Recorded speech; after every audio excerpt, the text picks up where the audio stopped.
Porsche da Porsche.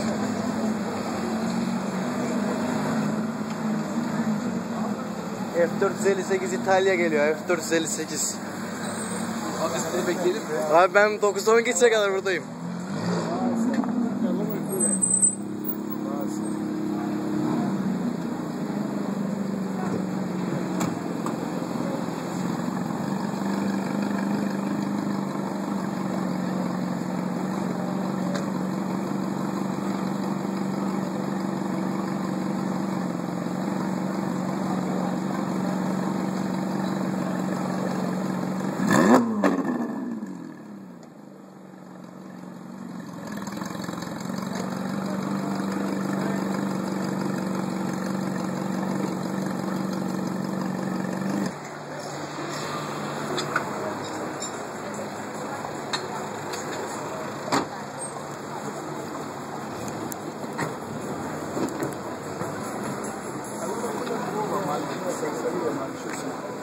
अपना पहाड़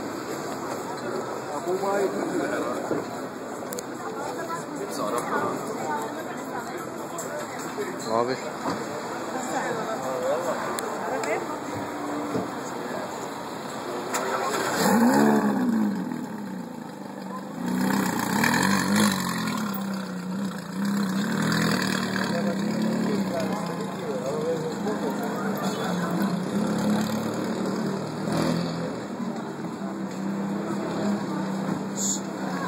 Vale olacaksın amına koyayım ya. Abi ben okulu bırakıyorum ben.